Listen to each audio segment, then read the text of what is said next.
Welcome to the Unlocking the Club podcast, where we host honest and direct conversations about journeys of access, personal truth, and reclaiming space. We share our truth so that you can find the key to own your truth, honor your journey, and reclaim your space. Grab your keys, your wallet, your phone, and invite your friends to meet you at the club. Here's your host, Angela Taylor.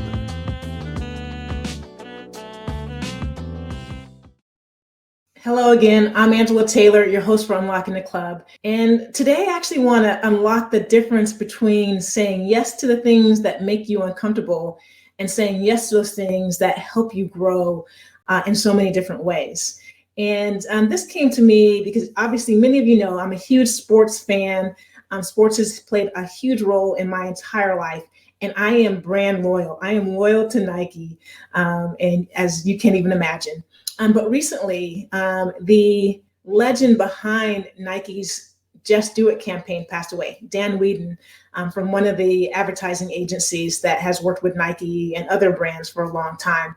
And I just heard a little bit about his story, like in a lot of the reports about his passing, and people that have had a chance to interact with him talked a lot about just who he was, how he showed up, and how the Just Do It campaign came to be. And as I was listening to those stories, I couldn't help but think about myself and how that just do it mentality has been present in my journey for decades, really. And I thought about those spaces where I've learned to say yes when I'm uncomfortable, and those times and moments when I actually absolutely need to feel comfortable saying no. And a couple of years ago, I read The Year of Yes with Shonda Rhimes, which was a fantastic book. If you haven't read it, I encourage you to take a look at it. But it just got me thinking about those places for me as an introvert, those times that I've said no to going out to different events, meeting new people, and those different things. And so I went on this kind of journey to say yes to things that I probably normally wouldn't have said. But over the last couple of years, as many of you have heard during many of these episodes, I've kind of shifted perspective around that. And I'm feeling much more empowered to say no to certain things that previously I would have quickly said yes to. And there's a difference. There's a difference that I've learned for myself in why I should or should not say no to something. One is those times where I'm saying yes or considering saying yes simply because I want to be able to prove that I'm capable, right? I don't want other people to think that, oh, she's saying no because she doesn't have the competency, the capacity, or the capability to do that. And so she's just asking out before she even tries.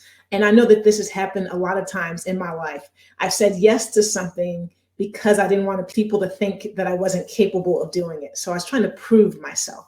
There's also other places where saying no is the right thing to do. And this showed up for me more through the social justice George Floyd situation from a couple of years ago. Like George Floyd's murder really opened my eyes to how I'd been prioritizing other people and their comfort and priorities instead of my own.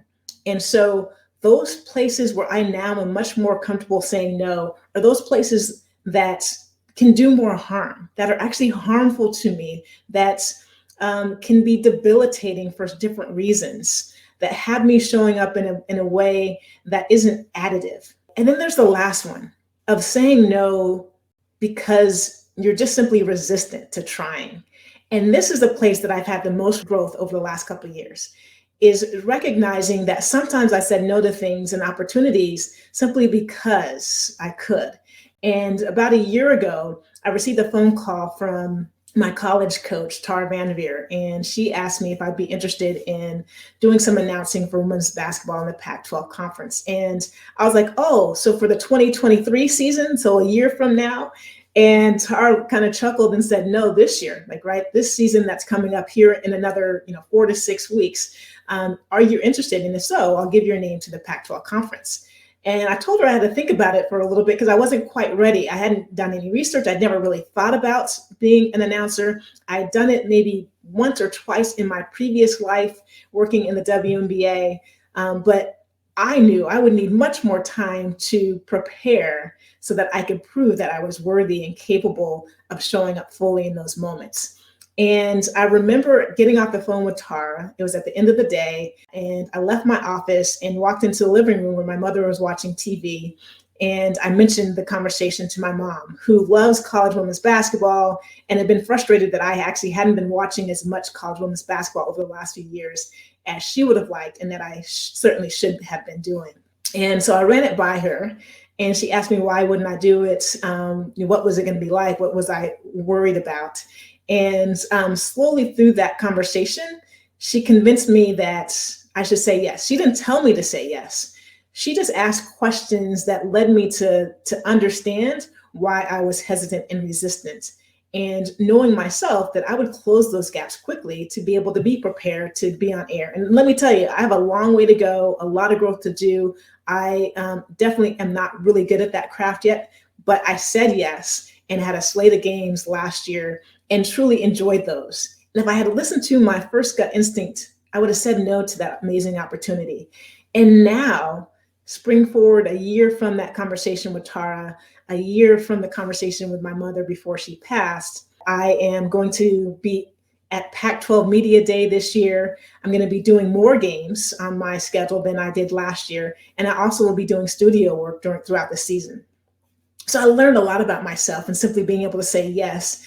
And the discomfort was to something that was going to be new, something that was unknown for me. But the growth that I've seen, my comfort being in front of the camera speaking. I mean, I started this podcast for heaven's sake. And I think a lot of that is due to me being much more comfortable, not just being behind the camera or listening, which I think is my superpower, but also being willing to storytell in front of the camera. So a lot of new opportunities became available to me because I said yes. And I encourage all of you to think about this on your own. What are those places where if you said yes, it actually is going to do harm to you, or that you're trying to prove yourself? Maybe you should pause, talk to some friends or family, and determine if that is the right thing to do. But what are those places that you're saying no to that actually could be fun for you, could be enjoyable, could enhance your career, could build your network, and can be that growth that you need? All right. It's as simple as just doing it.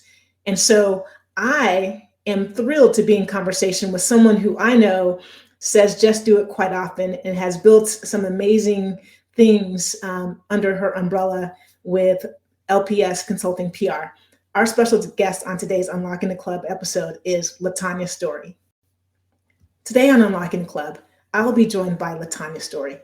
LaTonya is the CEO and founder of LPS Consulting PR, a sports and lifestyle boutique agency with over 20 years of experience working in the public relations and marketing space, representing high-profile personalities, consumer and corporate brands, and nonprofit organizations.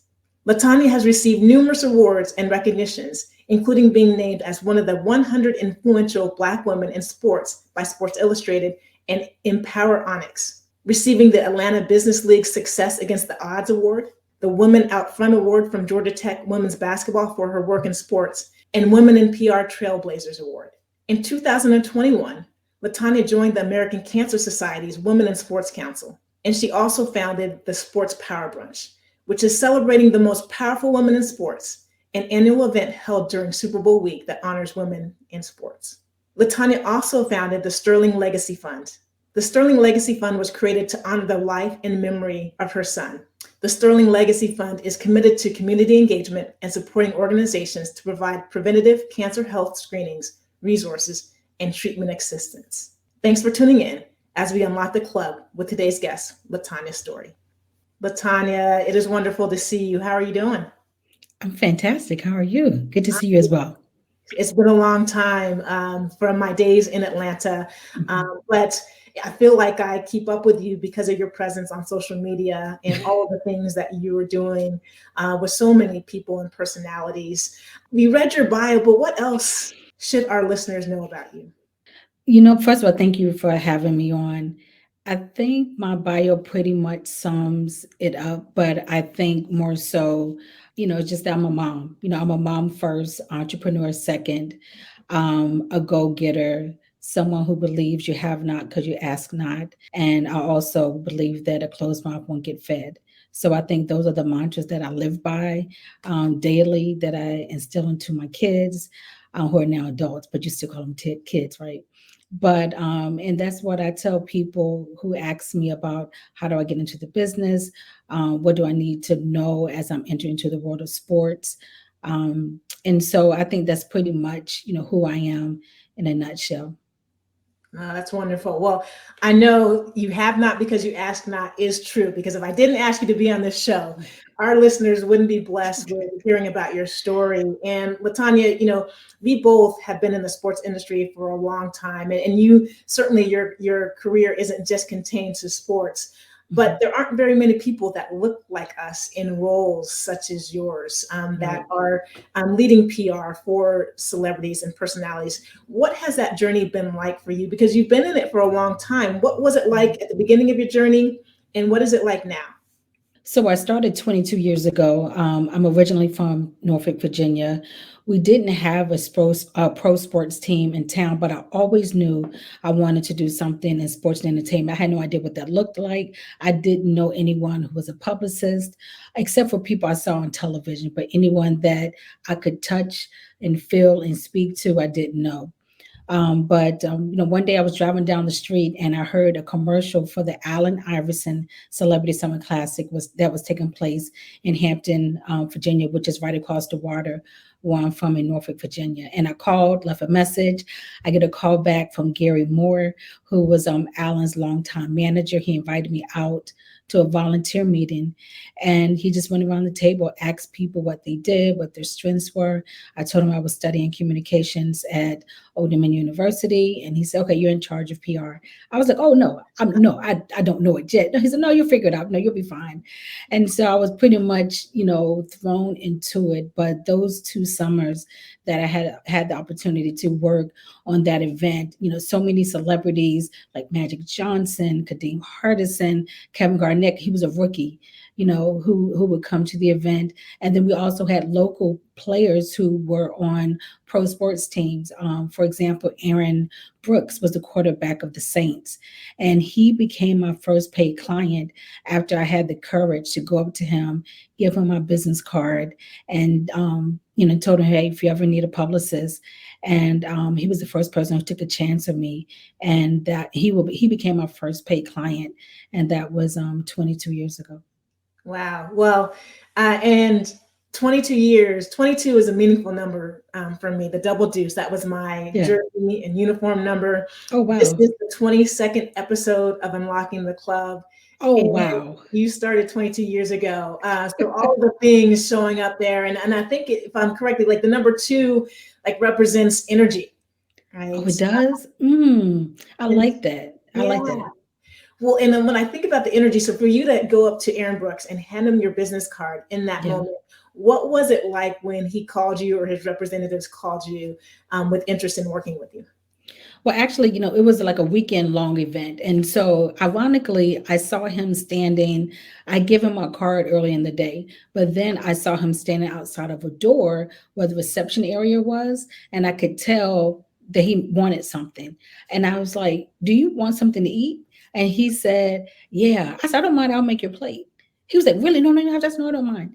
And so when I came back out with, his plate, and he said, "What was your name again?" And I repeated my name, and he looked at my card. He said, "Well, meet me at the lobby of the hotel later." And so that's when we started a conversation. He was the one who reached out to me. And then, we just kind of just started, from there. But, it was, again, 22 years ago, I would say a lot bolder than I am now. I'm still bold, but when you're in your 20s, I was just wide-eyed and happy-go-lucky and energy. I remember Mr. McNabb used to call me the Energizer Bunny, but I was just really, really hyped, back then. And so I had no fear. There's one thing, when I look back, I just realized I did things and didn't even think about it. I just went for it. In that particular year, the Super Bowl was in New Orleans.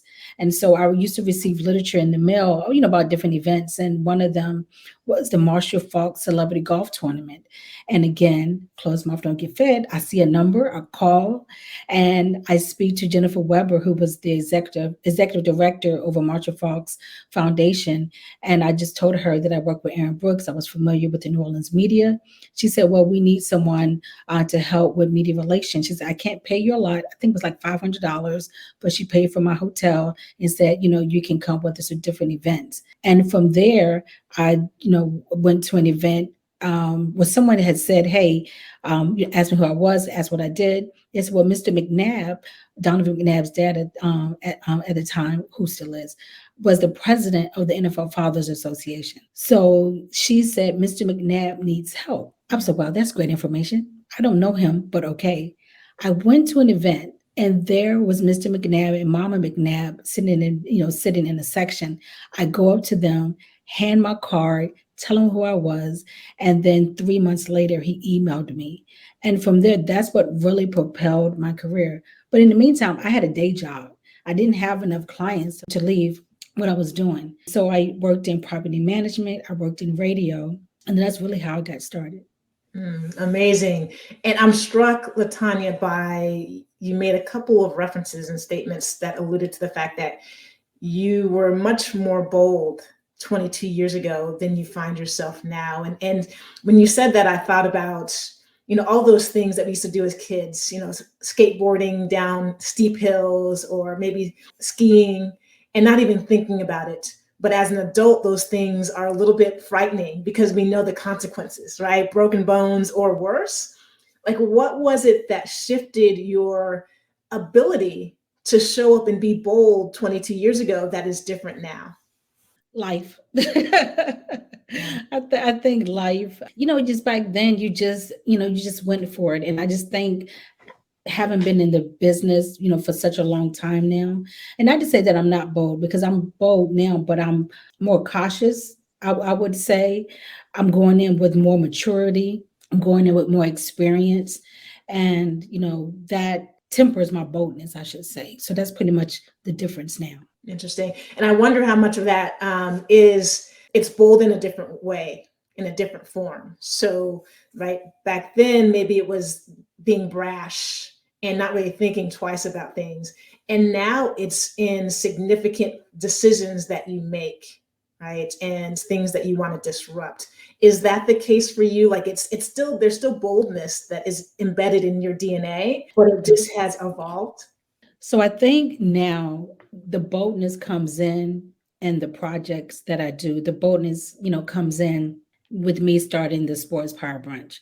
But before that, in Atlanta, I would do these events called Ladies Pigskin Sundays for women who love sports, where women would come together to watch, football games. And one thing I like about Atlanta, moving from Virginia to Atlanta, what I love is that in Atlanta, you can be anything.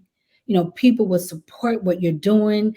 I mean, you can do a random event and people show up, and that definitely wasn't happening in Virginia, right? Like I can think of an event at this moment right now, and I can put it out there and people will come. That's the power, of unity and community in Atlanta that I absolutely love. So I think that's where the boldness comes in. I want to piggyback as you were doing your intro and you talked about the power of yes and the power of no.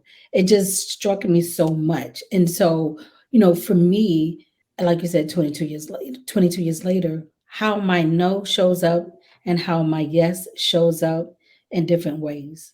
Mm-hmm. And so the last couple of years, I had battled with stage fright, and I had never ever been scared of anything. I used to speak in front of the church. I used to, do public speaking. I won awards for speaking. I was a show woman, right? And just, I don't know if it was from the pandemic. I don't know what it was, but I had, come upon this bout of stage fright. So I would turn down speaking engagements. I wouldn't go on panels. I was just really, really, really, really fearful to speak in public. And then after my son passed away, I remember Sheree Barrows came up to me, called me and asked me about joining the Women in Sports Council for the American Cancer Society. So fast forward, she asked me would I speak at the Cancer Lobby Day in Washington, D.C. I don't know if I didn't ask or she didn't tell me how many people was in front of me. And so this was last month. And so I wanted to say no so bad.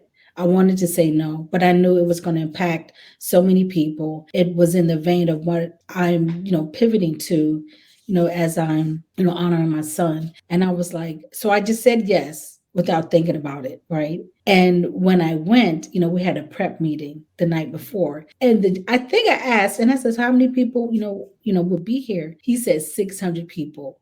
So I couldn't run. I couldn't get back on the flight to leave, right? So I just, prayed to God to ask him to give me the stillness, take the butterflies away, take the stage fright away. And when I took that stage the next morning, there was no butterflies.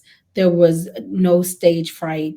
Now I cried my way through it because what I was talking about, but there was no fear. You know what I mean? And so, now, and even answering you, because I wanted to say no when you asked me, right? Again, this is the power of trying to say yes, and not be afraid. And when we speak things, and we speak about pivots and we speak about the next chapter, then God shows us what that next chapter could be. And then, sometimes we say no. We put things out there, but when they show up, we have a tendency to retreat. And so I knew what this moment was. And I said, maybe I should have told her another day. But I said, no, I'm going to go ahead and do it because this is what I spoke about. And this is what I said I wanted to do. And when it showed up, it showed up in the right way. And when I say no to things, it's about peace, right? It's about peace. It's about joy. So anything that I get into, though, that I say yes to, it has to bring me peace. It has to bring me joy. If I said no, because I know it's going to give me some sort of anxiety, it's not something that's in the vein of who I am now or what I want to do or who I want to be. And so that's helping me with the yeses and nos. And so it just resonated with me in your opening when you talked about that. Thank you for sharing that. And there's so many layers there, LaTonya, because from the outside looking in, again, whether it's on social media, I think I've been following you on social media since 2010 or 11, right? When I was in Atlanta, you had these events, the Pigskin Classics, I think it was what you said it was called. From the outside looking in, you're in PR. Yeah. You're so polished, right? And well-spoken, and people wouldn't think that you would have stage fright. Yeah. And yet, and I think so often we beat ourselves up about those things and we don't notice that your body, heart, and soul was telling you something in that moment that you needed to do differently and to say no. Like, how has that evolved? Like, are you listening to yourself? You mentioned COVID. Do you listen to yourself differently now than you did earlier on in your career? Yes, because I used to say yes to everything. And I realized that I had a burnout in 2011. I remember I had like 11 clients and I was moving and shaking. Atlanta was on fire and just traveling here and doing this and doing that. And then I got to a point where I got burned out. I took a break. I went to work at George Mason University because I was like, I can't do this anymore. I just hit a wall. And what I realized, I didn't have work-life balance. I didn't even know what that meant. And in some respects, I think my children grew up and I just didn't, one day they were kids, the next day they were adults because it went by so fast. And I just realized that I had put work first in a lot of, situations and instances.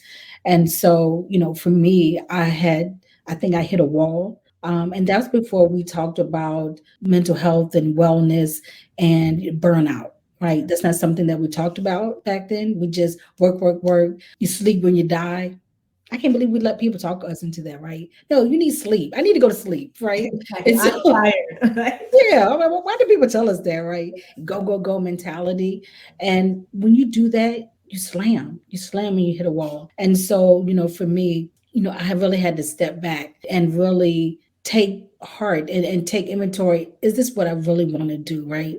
Because then we ask for a dream, we ask for a career, and then when we get it, we're like, what's next, right? Am I being fulfilled in this? Because to your point, from the outside, like, oh my God, she's with celebrities, she's with athletes, she's doing this, she's going here, she's going to the Super Bowl. those things are wonderful. And it absolutely is my dream. I don't take it for granted. I'm very happy for where I am, but I know a lot of things I manifested. And then when we ask for those things, and then when we get it, what is the plan? Right. And I think, back then I asked for a dream, but I didn't know how to be an entrepreneur. I didn't know how to be a savvy business person. I ran through so much money, right? And because I didn't have, I wasn't set up, even though I had a business name and a business account, I wasn't, money just came through, and I wasn't operating as an entrepreneur. And at that time, I didn't know what entrepreneur was. So it wasn't like, oh, I'm going to open my own business. It's just that, oh, I'm doing PR. It wasn't a business model to it, so to speak. Back then it wasn't. But when I kind of, shifted and I took better care of myself, better care of my business, making sure that I was charging people accordingly, and not just taking on clients just to take on clients. That was a big shift. So, for me, I don't have to have 10, 15, 20 clients, but I have to have the right clients paying the right retainer. And that doesn't mean numbers wise as far as quantity, right? It's about quality. And that really changed the course of my business, so much. And also too, again, when you talk about the power of manifestation, I just knew ever since, I was a young child that I had a belief. I believe in everything. I remember in the third grade, there was a motto we had in elementary school. It was called Believe, Achieve, Succeed. And that always stayed with me. And that was our motto for Norfolk Public School System. And I always remembered that. And I'm not gonna say so naive, but I was naive to believe that anything that you want in this life, if you ask for it, if you work hard, you can achieve it. But that was instilled in me back then, because anything I wanted to do, I did it. I was on the yearbook staff. I was a captain of the cheerleading squad. I was in orchestra. I was in dance. I was in forensics. Like, I just did everything, and I think that shaped who I was. But I think that also added to the boldness of me being able to, do many different things, and kind of, brought me to where I am now. Well, the concept of believe, achieve, succeed is very reminiscent of like those messages from my childhood, from my parents, and people that influenced how I showed up. And it was, put your head down, work as hard as you can, and get good grades, right? And the rest will come. And I wonder, when you talked about this go, go, go, you had so many different things. You were craving learning, you were participating in all these extracurricular activities. Where did that manifest? And who told you had to do all those things? No one told me, but I would say this, I was very fortunate. The school system that I was in honors classes. I was in DGA. At the time it was called DGA, which is designated gifted alternative classes, which later they renamed to honors courses, and then AP classes in high school. But I was among, peers and classmates, and many times I was the only Black person in class, in the honors classes back then. But my classmates, we would compete with one another. Like, it was a big deal to have a certain grade point average, to have a certain grade. I loved learning. I loved reading. I loved English. I loved speaking in public. I loved doing speeches. I loved entering contests. I love writing poetry. And so I really, and some of those people are my friends today, and who are successful. But we push one another. But also, too, in 1987, when I was 14, my mother became hooked on drugs, on crack. And the irony of it is, we grew up in base housing in Norfolk, Virginia. And so drugs would find you in any place. Yeah. You know what I mean? So we were, a middle class family, went to a great school. We lived on a naval base that had armed guards, but drugs still found us, right? And I knew one of the things that I was told growing up: what goes in this house stays in this house. So when my mother began to use drugs, school became my outlet. Extracurricular activities became my outlet, because I didn't want to go home. So I would always take the late bus. Because you remember the late bus when you were in school, because I did so many different activities. And so I didn't tell anyone. And the one time that I did, go to school, because this is when they were kind of, during that time, like, don't do drugs, say no to drugs. And so I went and told my guidance counselor I thought my mother was on drugs. And she called my mom and told her what I said. And my mom, when I got home, I got scolded. And then that's when she told me, what goes in this house stays in this house. And I never told anyone. And my mother sold our furniture for drugs. My mom sold our bedroom set for drugs. And we had no furniture. I would babysit to put food in our house. And no one ever knew that. I would still go to school, smile, and do all those things to kind of escape that. And what I learned at a young age is how to mask, right? I knew by smiling, being happy, being joyful, that I could put on a mask and a facade. And so because of all of those things, I ended up becoming a teen mom. So I had my first child at 16 and my second child at 18. But, looking back, and it took many years for me to come to that realization or even acceptance that, as smart as I was and how well versed I was in everything, and my classmates were like, LaTonya, why did you get pregnant? It took me years for me to accept that I intentionally became pregnant because I wanted to have a child that I could love and that would love me. But once my child was born, I realized that I didn't have the capacity to love him because I was looking for love myself, which was parental love. You know what I mean? And that didn't, show up or allow me to accept that until many, many years later. And so his dad, raised him, my oldest son that passed away. He raised him so I could go to school, go to college. And, I always tell my kids, I'm like, your dad gave up a lot. He had a scholarship to play football and he didn't do it. He didn't take it in order for him to raise our son and him go to the shipyard to work, which is where he is to this very day, working at the shipyard. And so, for me, going back to your original question, I've always had a village around me to help me succeed. Even when I felt like putting down the mantle or felt like I wasn't worthy, there were people when I stopped believing in myself or just thought like, oh my God, the realization of, oh my God, now I have 2 kids and how am I going to do this and how am I going to be all these wonderful things I said I was going to be and do, that I had people who believed in me, who sacrificed so I could be who I am today. So much to unpack there. You literally are unlocking a club. And I think this happens for so many of us, but certainly for Black women. When you mentioned masking, right? So I think so often, this happened for me recently, you and I both have experienced loss recently. And when my mother passed away a little less than a year ago, I plowed myself into work, right? All the different businesses that I have going on. And I recognized it and I was aware of it, but I couldn't stop it, was that I was filling up time because it was in that silence, right, that things were most difficult. Mm-hmm. And so when you're masking, what's happening at home and you're missing the love from a parent, that all of those things, the extracurricular activities, the excellence, that filled in those gaps in a way that helps you feel like you had something that you can control, that you could hold on to. And I think that we don't talk about that often enough. Mm-hmm. Because I think it is present for many of us, if not all of us, at some time and place in our lives. And the burnout that you experienced was because you'd had a lifetime of chasing that next thing and masking what was truly going on and what was missing in your life.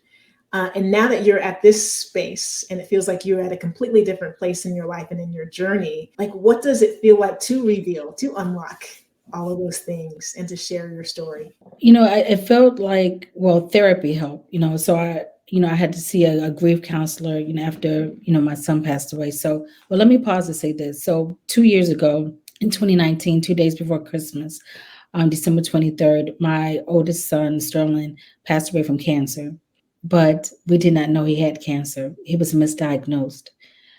He had been going to the doctor. He hadn't been feeling well. He hadn't been going to the doctor. He was starting to have a hard time, walking. And his dad got him a cane. And he would go to the doctor. And I said, "What did the doctor say?" They said I had sciatica, but sciatica doesn't kill you, right? And so, later, we are learning through this that we didn't equip him to be able to ask the right questions about patient advocacy, which I'm doing now, about Black people's pain not taken seriously when they go to the doctor. Okay. And so it wasn't until months later when we got the autopsy report that we found out he had cancer. And so one of the things that I think we grieved and pained us so much is that he was walking around with stage 4 cancer. We didn't, even if the doctors told us there was nothing more they could do, we could have prepared him and prepared ourselves. And I think that's the biggest thing. If there's guilt, that's a residue of this experience, is that, that we didn't have an opportunity to, be there for him in his last days and be there when he took his last breath and all those things. But, just being able to process all that through therapy, speaking to a life coach, crying, getting it all out, not getting stuck in grief is what my pastor said as well. And just coming, to realization that, everything that I've gone through, because you don't know what your purpose is. Many times I remember when I was younger, I said, there's a plan, purpose, and destiny for my life. I would just say that not knowing really what it meant. And even when I didn't know how to articulate it, God still had a plan, purpose, and destiny for my life. And so, it has shifted in ways, since his passing, that I know now is to be an advocate and to continue to do different projects, initiatives in his name. But it's also changed how I look at work, right? It slowed me down. It's having me to realize what's important and what's not. We live and work in a space. It's sports and entertainment. It's not, what I'm saying? It's for fun. Yeah. And so it just made me, stop and pause about what's important to me. What do I really want to do? What does my next chapter look like at 49 now, about to turn 50 next year, which I hadn't considered. And so, for me, being able to go through that, process it, and to your point, everything that I've gone through since I was a little girl up until now has manifested itself, has showed itself, and now created, this person, who I am now. And to realize that, again, we came from a time where we didn't talk about it. Yes. We didn't talk about what went on in our home. We didn't talk about trauma. You know what I mean? And so all of those things that, we just got up and did it and showed up. Yes. And many times we showed up in spite of what was happening. And so, hopefully, what I'm doing, what I've gone through, what I'm able to now publicly share, what has, happened in my life, that it will be, a blessing to other people, whether it's a loss of a child, a parent, a loved one, grieving. My mother passed away in prison. A lot of people didn't know that. And so just, having to deal, with all of that, and just the guilt and shame of having, a parent that was a drug addict. And so just all those, I think, moments in my life to create the person I am today, to be able to still be able to stand, somewhat sane, Yeah. and, be here to tell the story. Mm.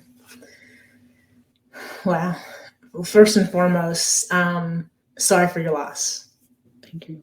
Sorry for your loss, particularly under the circumstances where you didn't know and he didn't know what he was dealing with. And if, right, he had perhaps, right?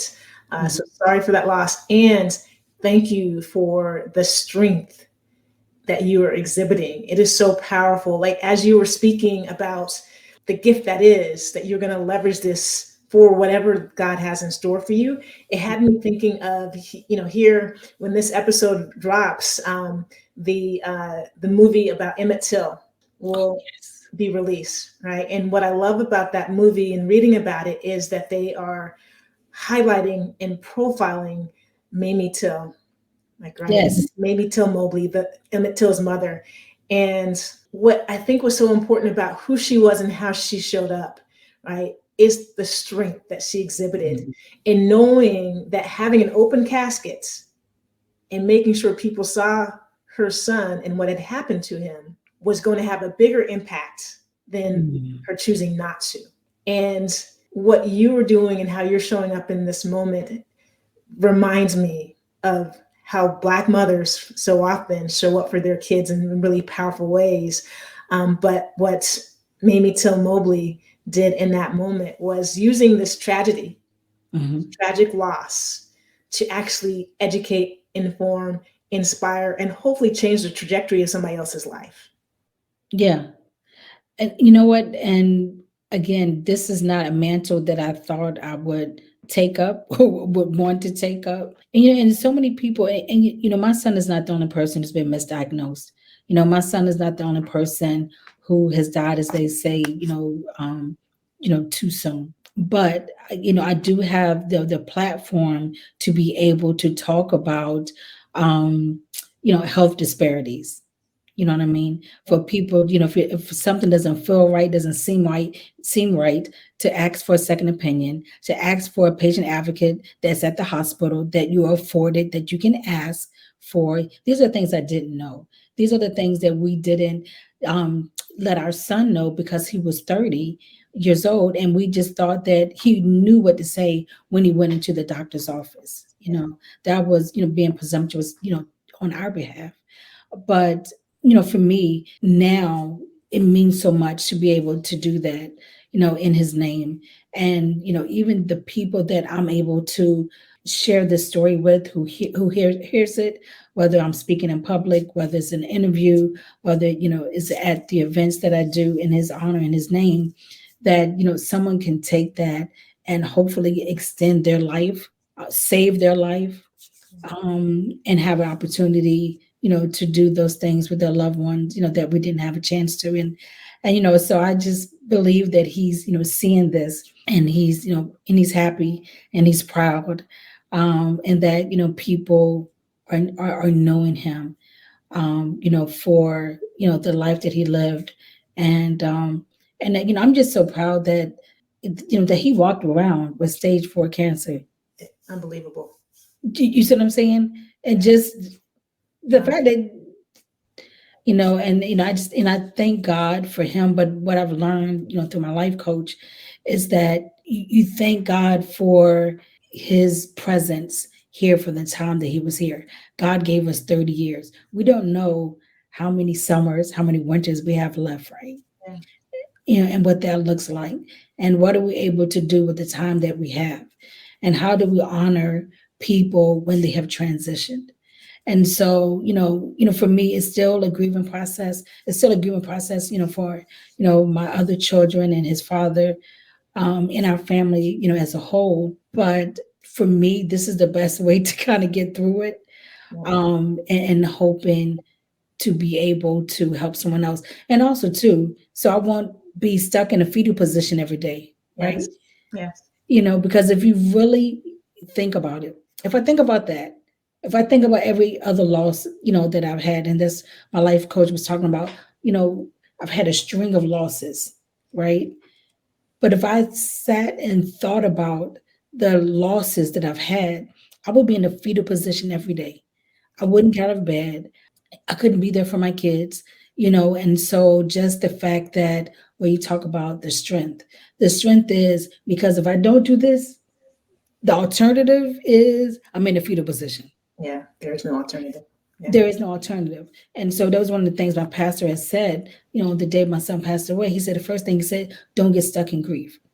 So many people get stuck in grief and they never get out of it.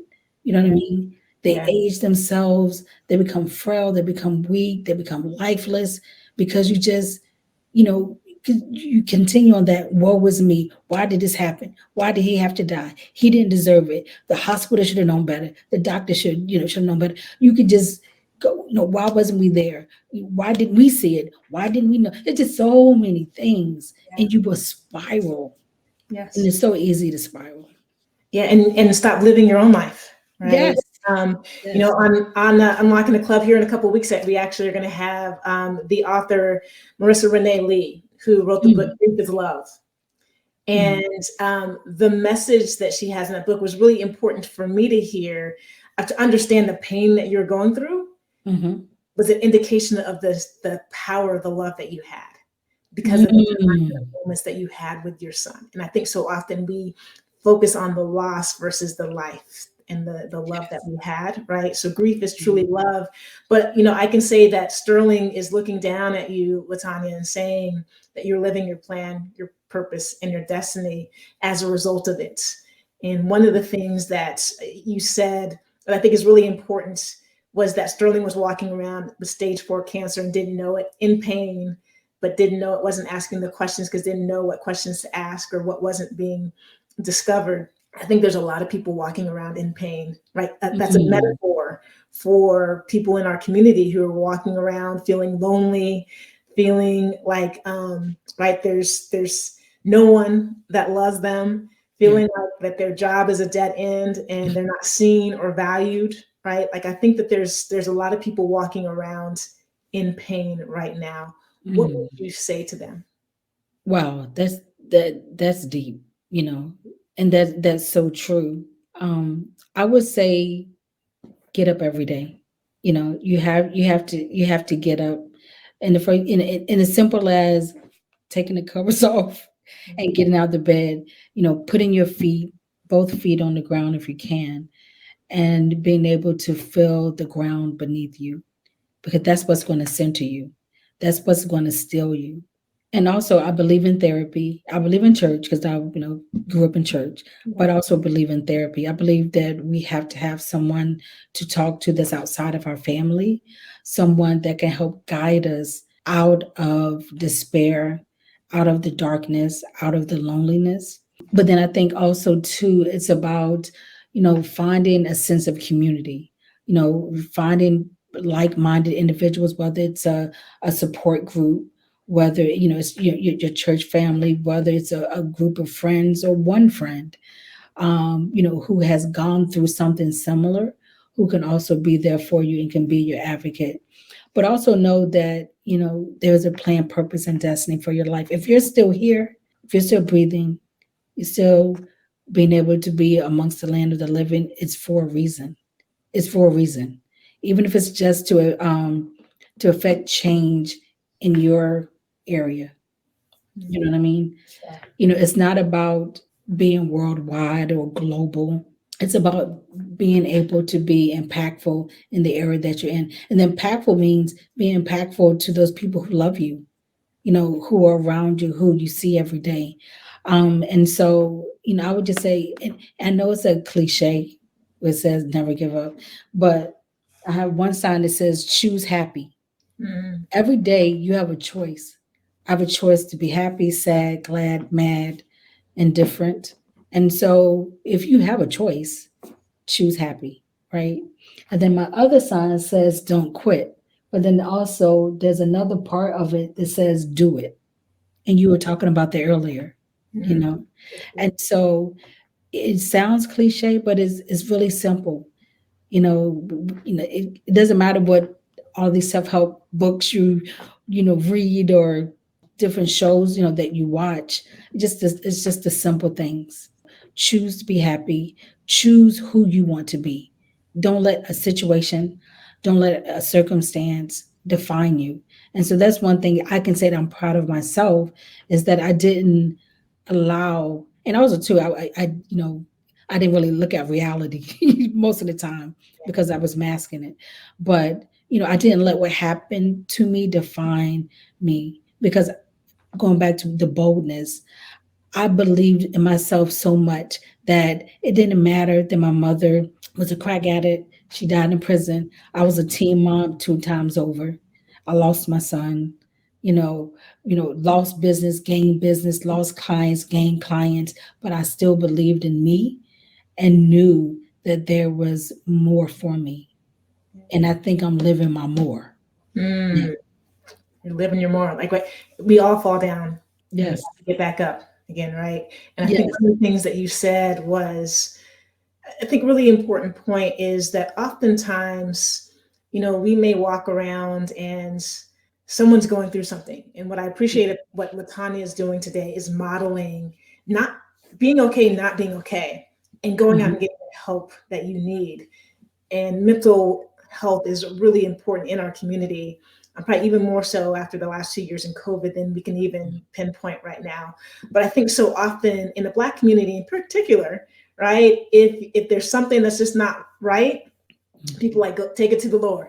Like, Just take go and leave it there, and leave it there. And leave it there. We, was with some colleagues at a conference a few months ago, and we were talking about that. Like, if somebody walked up to somebody and had a broken bone that was poking out of their skin, would they say, take it to the Lord in prayer? Or would they say, go get help? Yes. We have to normalize saying, go get the help that you need. Yes, yes. And it doesn't make you weak. It's really a sign, of strength, because, and also too, it helps health-wise, because the more you keep things bottled in, it's going to affect you, stress, anxiety, high blood pressure, and if the doctors can tell you, right? So whatever that list is, you have to get it out. It's making you toxic. You know what I mean? Sometimes it can come up in your attitude. There's some people just mean. They're just mean and nasty, right? But it could be that they're harboring pain. Yeah. You know what I mean? Yeah. They're harboring guilt and frustration, and it's manifesting itself in really toxic ways, where people are like, I don't want to deal with that person. That person is horrible, da, da, da, da.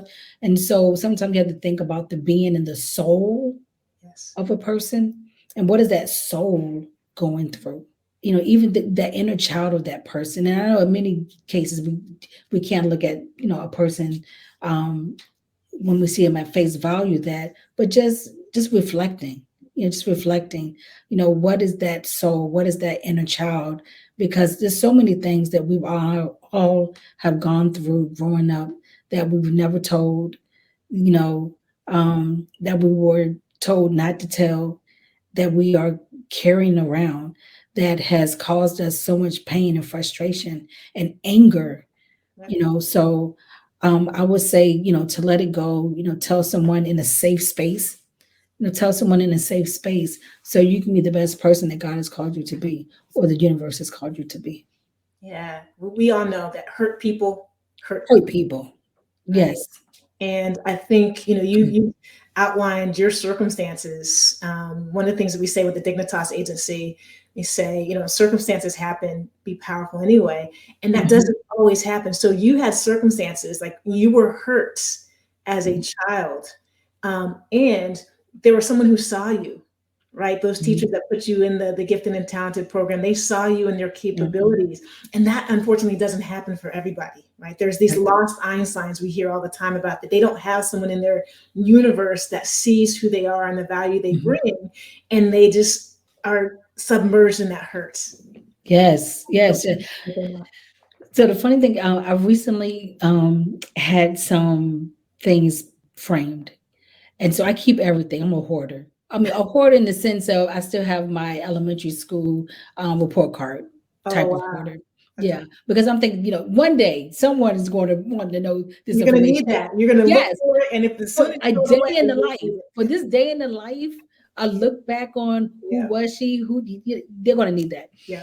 But I was sharing with my friend the other day. I said, in my junior high school, my 8th grade year, I won Student of the Year in September, and I'm a Student of the Month in September, and then later I was Student of the Year. So there was one Student of the Month, during the school year. Then you're in this pool, and then someone becomes Student of the Year. So I was the person that was Student of the Year in 1986, 87 school year, way before my mother got on drugs. And I framed the poem that was read aloud for me being Student of the Month as well as Student of the Year. And I have it framed. And I look back and look at the words, and it described me at 14 as who I am now, but that my teacher saw something in me, that my classmates saw something in me way back then, and that I am living what those words said about me then, now. And so, what, as I look up here and I look, what it said about me, and to know, said the last line is, for you are the best. You know what I mean? And so that has always stayed with me. And now as I look up here and say you're a shining star, and like those affirmations, like I had the best teacher, Mrs. Ashworth, may she rest in peace. But she was the one who got me into forensics. She's the one who got me to the Optimist Club. She was the one, made sure I entered these speech competitions. And so she saw something in me. The power of a teacher. I had an art teacher the same way, Mr. Harris, he was my yearbook teacher and newspaper teacher too as well. But there, along the lines, there were so many amazing teachers and educators, that, instilled hope and optimism in me. And then, hopefully that, I've imparted that into my own children. And then I also impart that into, my clients and into the people that I encounter. I have no doubt that that's the connection with the work that you're doing is you were seeing, and what that did for you, how it amplified your confidence in yourself, is one of the reasons why you were making sure that others are able to receive that as well. It's so important for us. Again, the meaning behind the show was, I think that Black women in particular are very rarely seen and heard in the way that is honoring who we are. Yes. And when that happens, it's so powerful. Do you know when we see one another on the street, and if it's a hairdo, if it's an outfit, it was like, I see you hair, I see you dress, I see that green top, girl. Exactly. Yeah. But we have a way of hyping one another up. You know what I mean? And we don't have to know you to hype. I did it yesterday at this event. I had on a green suit, but then I saw some other people had green on. I'm like, I see your green blazer. I see your green shirt. Nice. And we just knew. That's all you need. It was just a smile, as big as your smile is right now. That's how they were as well. And so I think it's the power of uplifting one another, encouraging one another, empowering one another. And it's with a smile, it's with work, and it's with deed. Yes. And it doesn't cost you a penny to be able to do that. And it doesn't take anything away from you. Doesn't take anything away from you. Yes. It does enough room for all of us to eat. Yes. Absolutely. Right? Absolutely. Yeah, it does enough room for all of us to eat. Yes. We're here on Unlocking the Club with LaTonya Story, talking about how to choose happy. And we will be right back in a moment on the back nine.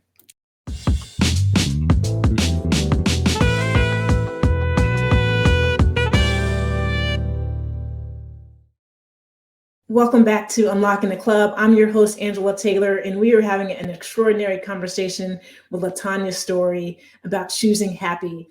And here on the back nine, LaTonya, I'm curious, what happiness are you choosing right now in this moment?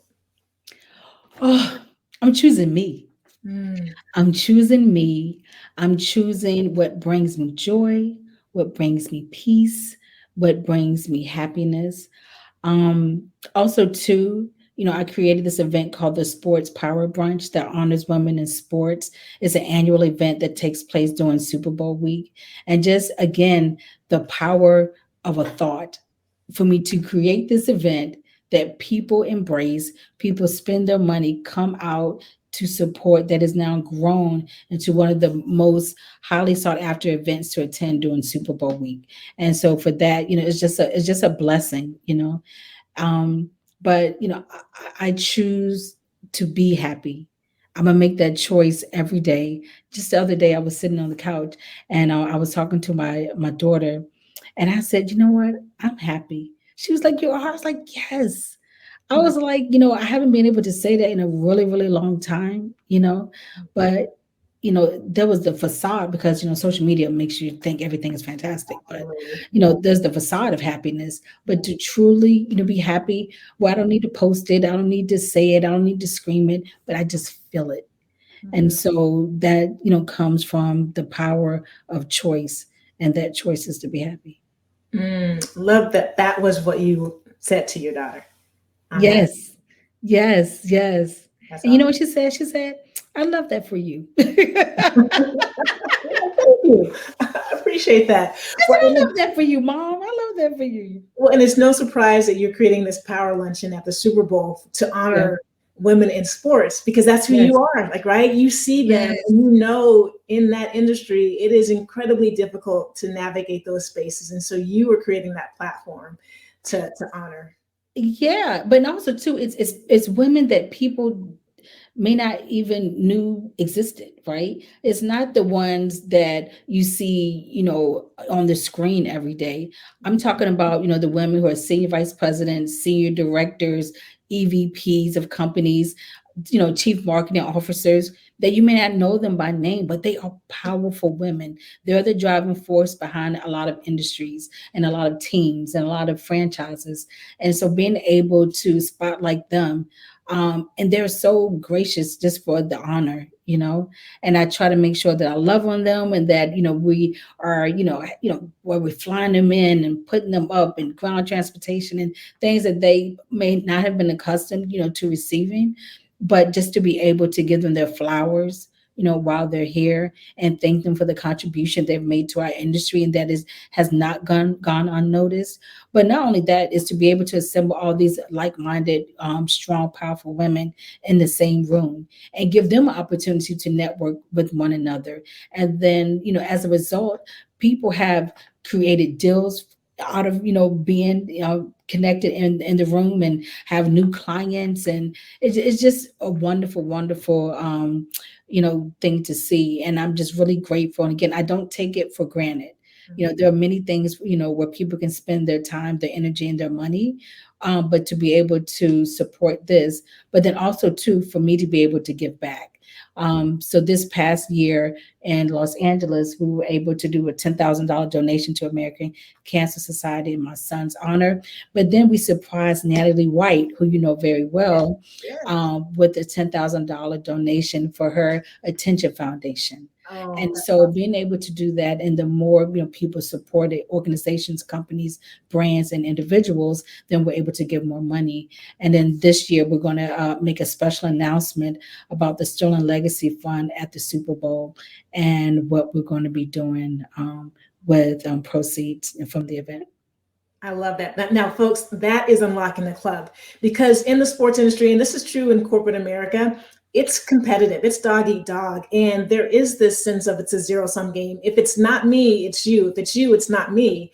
And Right. so for you to create a space and to honor those folks that don't get the recognition, right, that may not be out front all the time and be celebrated, but to know that the role that they play is critical to these teams and players and organizations having success, that's unlocking the club. And thank you for doing that. And I love that you honored Natalie White, who has always done so many things Yes. in her community.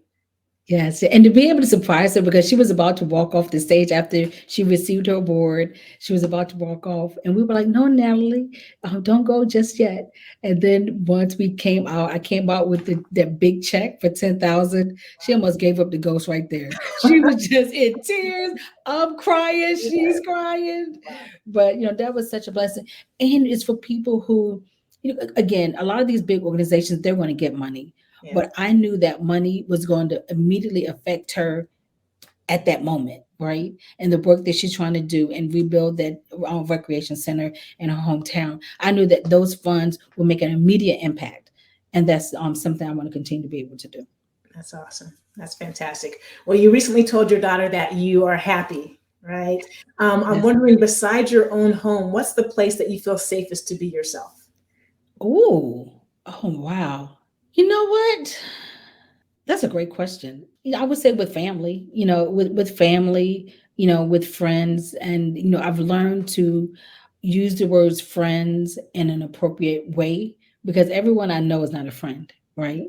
There's acquaintances, there are people that you know. But I just realized I can count how many friends I have in one hand. So I had to take inventory of that. But yeah, so I say, with my friends and stuff, but I really, I'm not exaggerating. My home is my sanctuary. Like I live just to be able to come right back home. I think I've created a space where it's comfortable, it's calm, and a safe place. And I don't and when you even say safe place, I don't take that for granted. I know that there are women who are in abusive relationships. I know there are women who are, have to fight every night, for their life, for their sanity, for their peace of mind. And the fact that, I'm a single person, but I'm single by choice. And at 49, I'm saying that I would rather choose peace and serenity over being in something that's toxic and chaotic. You know what I mean? And so, for me, that's my safe place, and I think just being alone with myself, is my safe place. Yes. Well, and I love taking inventory, right? Because I think the stores do it all the time on a regular basis, whether it's quarterly and certainly annually, but we don't take inventory of our friend and our network. Yes. So important to do. Well, and so you had talked about this a little bit earlier with the stage fright that you were experiencing inside of COVID the last couple of years before you got up in front of 600 people. Yes. Is there another situation that you walk into with trepidation every time? It's really just public speaking. I also going over a bridge. I also had fright. I was scared to go over bridges. And again, if anyone ever lived in Hampton Roads area, there's the Hampton Roads Bridge tunnel that goes under the water. I drove that every day. Never once thought to be afraid. But now I look back, I actually saw a picture of the Hampton Roads Bridge tunnel. I'm like, I can't believe I took that every day. But yeah, bridges. I'm trying to work through that as well. But since I've been able to face my fear of public speaking, being on panels, speaking in public, doing interviews, it's like it didn't even happen. Yeah. I don't even know what that moment was, but I think kind of gone through the wilderness, of that, right there. But I'm not afraid to ask what I want. I'm not afraid to say no. I'm not afraid to say, I don't think I want to move forward in this particular situation, whether it's a client relationship, a friend situation, a friend relationship. I don't have any fear was, that's concerned. And again, I think it's the mantra, you have not because you ask not. You know what I mean? And a closed mouth won't get fed. Absolutely. And so I just have to speak what I want for me, and it just seems like my years of my life are just gone. The funny part when you said the back nine, I tell people I'm on the back nine of my life. That you're only 49, but I feel like I'm on the back nine of